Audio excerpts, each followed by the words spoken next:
Halo, apa kabar? Saya Beni Dermawan. Selamat datang di era digital, di mana teknologi terus mengubah dunia.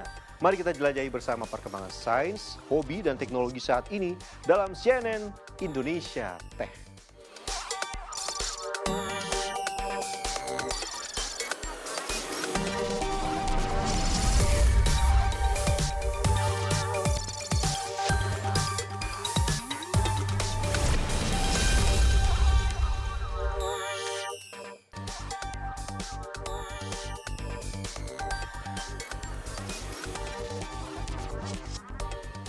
Nah, ini menyenangkan sekali bisa pegang ini nih. Pasti Anda yang punya hobi satu ini juga akan merasakan rasa dan sensasi yang sama. Khususnya bagi kaum pria yang menyukai petualangan, apalagi kalau bukan off-road. Tapi tunggu dulu, kok off-road pakai controller? Off-road yang ini beda, tidak pakai mobil asli, tapi pakai miniatur yang digerakkan oleh ini. Nah, kita lihat nih.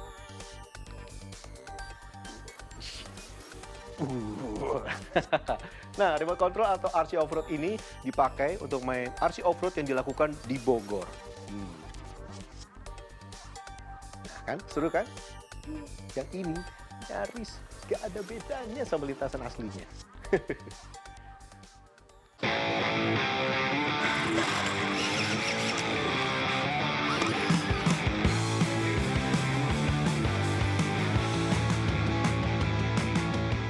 Medan terjal, lintasan penuh lumpur, jalur berkelok, belum lagi rintangan yang menghadang sudah menjadi santapan bagi mobil-mobil petualang yang siap menjelajah medan berat atau off-road.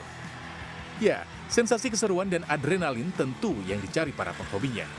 Tapi eits, jangan salah ya, mobil-mobil tersebut bukan mobil off-road sungguhan, tapi mobil remote control dengan skala 1:10. Memang sih, mobil remote control beserta medan perjalanannya dibuat semirip mungkin dengan aslinya. Jadi, sang penghobi bisa larut dalam keseruan seakan-akan sedang berada di dalam mobil tersebut. Ya, seperti itulah aktivitas yang dilakukan oleh para penghobi RC Adventure yang tengah mengikuti kegiatan Great Bogor Expedition di kawasan Kampung Wisata Alam Gunung Pancar, Bogor, Jawa Barat ini. Inisiasi oleh komunitas Geber Bogor, kegiatan ini adalah ajang berkumpulnya para pecinta RC Adventure dari berbagai wilayah di Indonesia. Bertemu sesama penghobi sekaligus menjajal lintasan off-road yang disiapkan. Diikuti 80 orang peserta, pada gelaran kali kedua ini, rute yang akan dilintasi oleh para peserta RC Off-Road memiliki total panjang 1,2 km dengan beragam jenis permainan serta halang rintangnya. Para peserta pun antusias mengikuti kegiatan RC Off-Road kali ini, salah satunya Edo. Sebelum terjun ke dunia RC Adventure, dia adalah seorang off-roader mobil sungguhan. Edo menjadikan hobi barunya ini sebagai bentuk nostalgia. Yang pertama kita cari teman, gitu kan, teman dan saudara antar komunitas, gitu kan. Yang kedua itu kita bisa bikin mobil RC ketika main, gitu kan. Bikin sendiri dan itu tidak ada kendala di medan. Istilahnya anak-anak bilang nggak pakai ngobeng lah gitu kan. Nah itu kepuasan tersendiri gitu loh. Lewatin obstacle-obstacle yang orang-orang bisa nge-wins, kita tanpa nge-wins gitu kan. Ya, seperti itulah kurang lebih. Gitu. Jadi kepuasannya finish tanpa ngobeng gitu lah. 90% mirip banget gitu kan. No hand, no foot istilahnya, harus tarik nge-wins gitu kan. Harus mobil tidak boleh dipegang pakai tangan, tidak boleh dibantu pakai kaki. Kalau terbalik semuanya, scale kita mainnya gitu kan. Sampai wins kita pakai 8274 depan belakang. Kita main pakai strap, pakai apa itu 90% mirip gitu.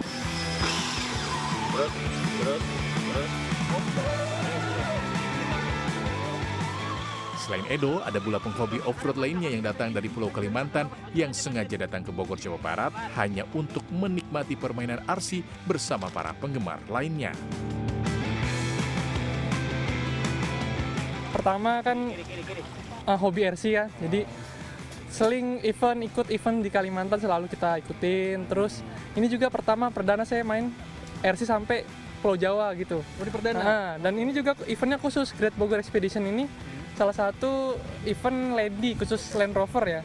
Terus dia bertemakan Camel Trophy yang atributnya gitu, yang warna kuning ini mobil semuanya kan.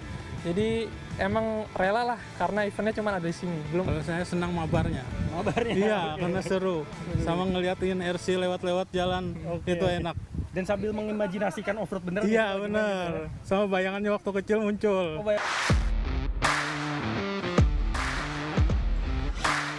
Menurut Ketua Penyelenggara sekaligus CEO Geber, Victor Setiadi, dalam event kali ini ada 3 skema permainan yang akan dilalui oleh para peserta. Catatan poin yang didapatkan berlaku akumulatif dan bersifat kolektif oleh setiap tim yang berpartisipasi. Untuk sistem permainan kita memakai 3 kategori, yaitu point scale. Point scale itu artinya kemiripan dengan mobil asli. Kemudian point trail itu poin memainkan skill melewati obstacle-obstacle tertentu mendapat poin. Dan point team itu poin kekompakan dalam suatu permainan grup. Secara umum kita membatasi modifikasi ya, khususnya untuk tinggi ban, terus dengan bentuk bodi. Ya, tinggi ban yang kita perbolehkan tuh maksimal 106 mm. Sementara untuk bodi itu pick up dan full body, tidak boleh yang bentuk belakangnya trondol atau pick up flatbed itu tidak boleh. Setelah melihat serunya para pemain menikmati jalur off-road menggunakan RC ini, saya pun penasaran untuk mencoba. Seru banget ya. Ini kita lagi menembus hutan belantara nih. Bener-bener main gini tuh sambil berimajinasi sebenarnya. Seolah-olah kita lagi beneran off-road. Ini kayak lagi lewat taman Jurassic gitu. Nah ini ada mulai ketemu rintangan yang agak sulit nih. Skill pemain bener-bener dibutuhkan.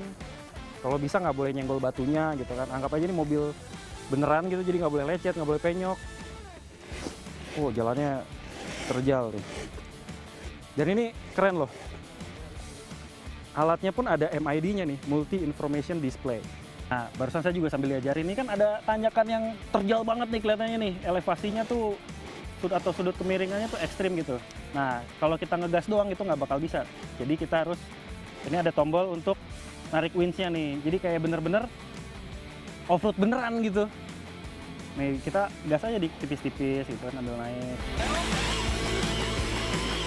Salah satu skema perlombaan yang ada dalam memainkan RC off-road ini adalah menyusun strategi bersama tim untuk bisa melewati rintangan dengan cara bergotong royong. Kekompakan dan seragamnya pikiran menjadi kunci keberhasilan suatu tim dalam melewati medan jalan yang sulit untuk bisa ditaklukkan bersama-sama. Nah, di belakang saya ini bisa dilihat tim yang beranggotakan mungkin 9 sampai dengan 11 orang lagi nyusun strategi. Jadi benar-benar kekompakan tim itu jadi hal yang utama untuk menaklukkan suatu medan yang PR-nya harus dilakukan secara bersama-sama. Lihat ini, mereka lagi nyusun strategi, mobil mana yang paling kuat buat narik teman-teman yang ada di belakang. Benar-benar harus memikirkan waktu juga yang ditentukan, semua mobil harus bisa naik dan memasuki rute yang dipilih dalam waktu 5 menit aja. Dari tadi kita ngeliat ini pada berunding terus. Dan ini lagi mulai praktek. Kita liatin aja kayak gimana hasil daripada strategi dan juga koordinasi yang udah dilakukan sama mereka.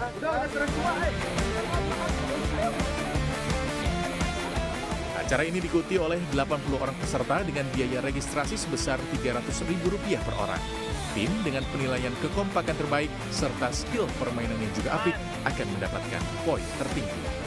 Almi Pratama, Nabil Haris, Bogor, Jawa Barat.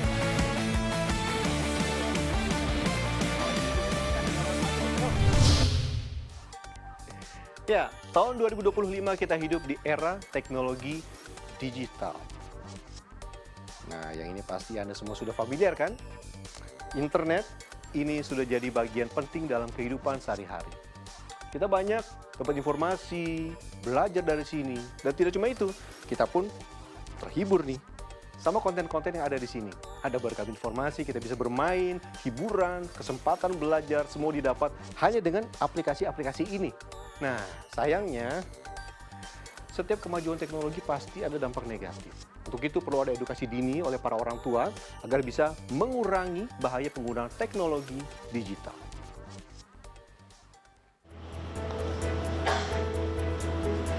Bertepatan dengan bulan suci Ramadan, pemerintah meluncurkan gerakan Ramadan Ramah Anak.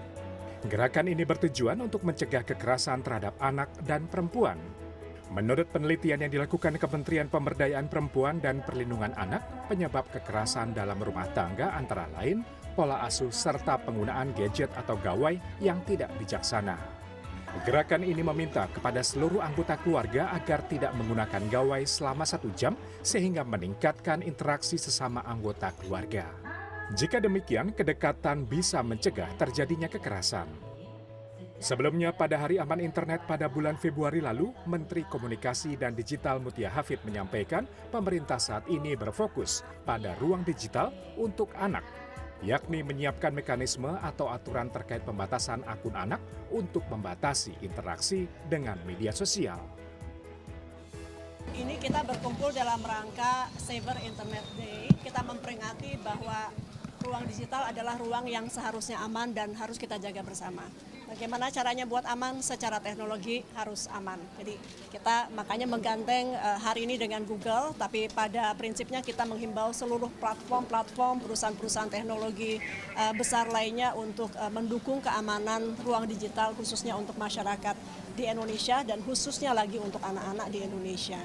Kemudian yang kedua tadi secara teknologi tidak akan cukup hanya secara teknologi. Jadi kita perlukan juga pendekatan-pendekatan seperti misalnya aturan-aturan yang memang Indonesia belum punya jika dibandingkan dengan banyak negara lainnya. Arahan Presiden adalah kita merampungkan dalam waktu dekat. Putri Alam, Direktur Hubungan Pemerintah dan Kebijakan Publik Google Indonesia menyampaikan, saat ini Google terus memberikan pelayanan keamanan berlapis. Putri juga menambahkan saat ini Google juga memberikan pelatihan khusus sekaligus edukasi kepada orang tua untuk meningkatkan pengawasan terhadap anak, terutama pada ruang digital. Kami untuk keamanan berinternet itu berlapis-lapis dari segi produk. Tadi kita umumkan soal Google Play Protect, di mana bisa melindungi pengguna dari aplikasi-aplikasi yang berbahaya yang di-download di luar dari Google Play Store. Lalu ada juga dengan kolaborasi tentunya dengan mitra-mitra, dengan ECPAT. Kami juga melakukan pelatihan-pelatihan khususnya untuk orang tua dan anak. Sementara itu, Nucha Bahri, founder of Parent Talk, mengatakan proteksi awal anak dari teknologi digital berada di lingkungan keluarga. Keluarga, terutama orang tua, semestinya memantau kegiatan anak saat menggunakan internet di rumah. Nucha juga berpesan agar para orang tua selalu rajin mengecek isi gawai anak-anak.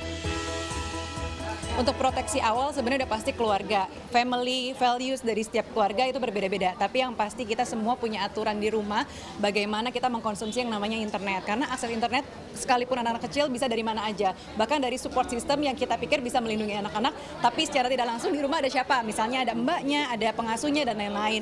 Akses internet yang mereka punya bisa jadi dikonsumsi juga oleh anak-anak kita. Dan yang pasti kalau sekarang kita udah ada parental controlnya di setiap device ataupun gadgetnya anak-anak. Terutama nih anak-anak yang udah cukup besar ya, baik itu anak-anak yang umur 6 tahun ataupun juga preteen gitu ya, sekitar 8-12 tahun gitu ya. Mereka di setiap handphonenya biasanya kita cek lewat family link gitu. Jadi kita bisa ngelihat apa aja yang mereka akses, berapa lamanya, dan konten apa yang mereka biasanya mainkan. Nucha menambahkan, para orang tua diharapkan bisa mengedukasi sejak dini terhadap anak-anak mengenai bahaya dunia digital sekaligus cara menghadapinya. Menurut laporan UNICEF tahun 2021, 1 dari 3 penggunaan internet di seluruh dunia adalah anak-anak. Mereka kurang memiliki kesadaran akan resiko teknologi digital sehingga menjadi target empuk bagi pelaku kejahatan daring. Jimmy Chandra, Yoga Aris Pratama, Jakarta. Nah, kita akan lihat nanti, bisa nggak ya kita mencicipi daging secara virtual? Plus ada juga ponsel tertipis di dunia. Tetaplah di sini, di CNN Indonesia Tech.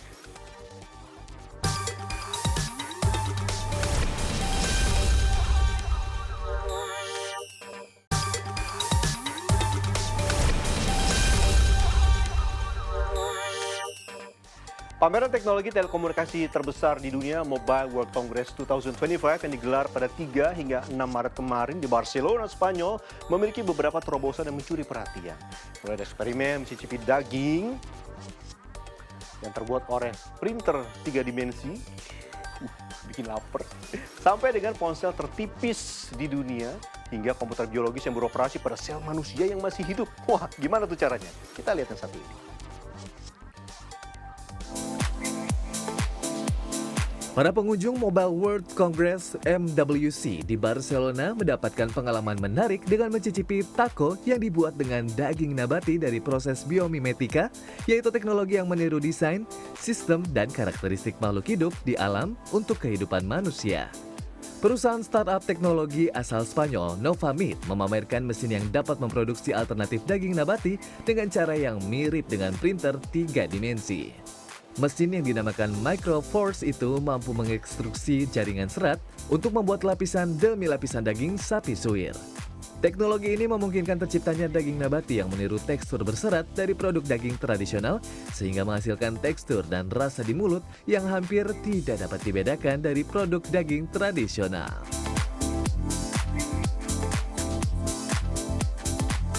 Perusahaan teknologi asal Tiongkok, Tecno, meluncurkan konsep ponsel pintar terbaru mereka di Mobile World Congress 2025. Spark Slim diklaim sebagai ponsel pintar tertipis di dunia dengan ketebalan hanya 5,75 mm dengan bobot 146 gram. Menurut Tecno, meski bodinya sangat tipis, Tecno Spark Slim ini tetap hadir dengan baterai 5200 mAh dengan dukungan pengisian cepat 45 watt. Dari segi layar, Spark Slim mengusung layar AMOLED melengkung atau curved berukuran 6,78 inci. Untuk mencapai bodi yang sangat tipis, Tecno mengatakan pihaknya juga harus menggunakan port USB Type-C dan speaker yang didesain khusus. Dari sisi material, Tecno dikabarkan menekankan kombinasi antara daya tahan dan bobot ringan dengan penggunaan aluminium daur ulang serta unibody berbahan baja tahan kara.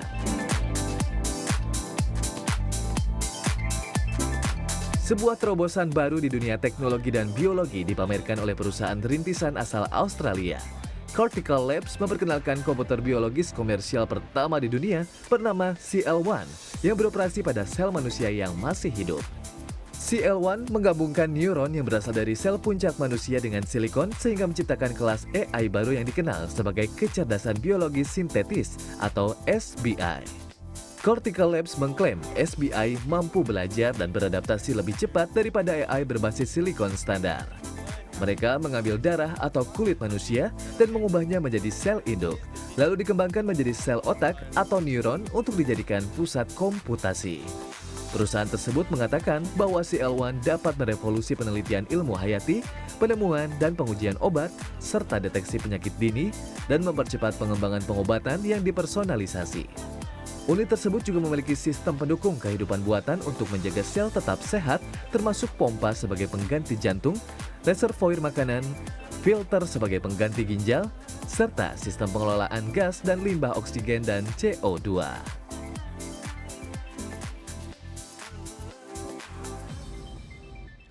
Hidup harmonis dan rukun dengan tetangga tentu membuat hati kita adem, damai, dan tentram. Tapi kadang nih, beda parpol aja bikin kita nggak akur satu sama lain. Tapi sebentar, ada nih aplikasi yang bisa berikan informasi tetangga kita, afiliasi parpolnya apa. Nah, mau tahu lebih banyak informasinya? Sesaat lagi di CNN Indonesia Teh.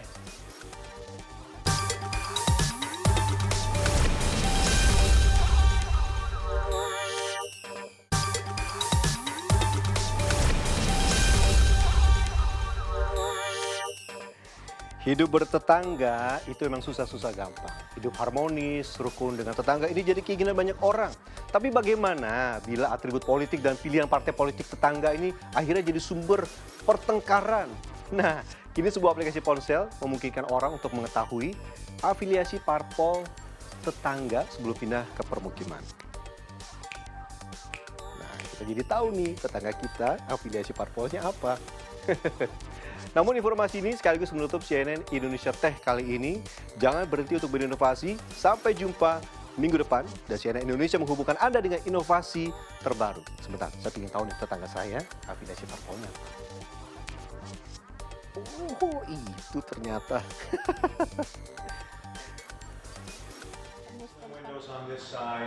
Sebagian besar pembeli rumah biasanya baru tahu siapa tetangga mereka begitu pindah.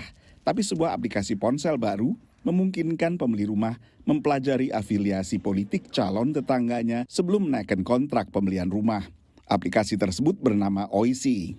The purpose of Oisi is to democratize data for buyers in their home search experience. Aplikasi ini tengah diuji coba di New York dan Florida dan bakal diperluas penggunaannya secara nasional.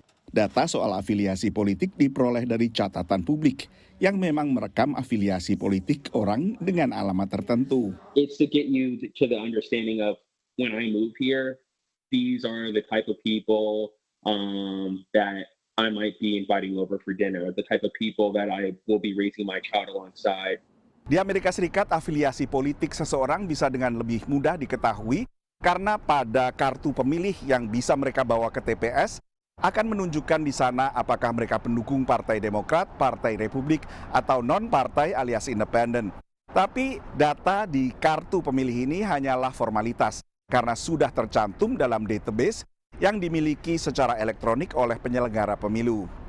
Pengamat mengatakan di tengah polarisasi politik tajam, masuk akal bahwa orang ingin tinggal berdekatan dengan orang sepaham saja. People do seem to care about the political identities of their new neighbors, so I'm not surprised that some company is now, selling that information or providing that information to would-be buyers. Ben McCartney pernah terlibat penelitian yang menunjukkan banyaknya orang yang memilih pindah bila pilihan politik tetangga mereka berseberangan. Pada saat yang sama, mereka akan lebih terbuka terhadap tetangga baru bila tetangga itu sepaham dalam afiliasi politik. So political polarization isn't just a social media phenomenon, but is affecting real economic decisions as well. Penelitian ini menunjukkan 1% pindah rumah dimotivasi perbedaan politik. Tapi yang pindah justru yang tak aktif secara politik. They don't want politics to be part of their everyday life. But then they get a new neighbor, and that new neighbor is not only very politically vocal, but also affiliated with the opposite party. And there's where we see the strongest tensions arise. Apakah aplikasi seperti Oisi mempertajam polarisasi politik di tepis pendirinya? We're giving people the data and the information to control their own destiny and do what they will with that information. The data already exists.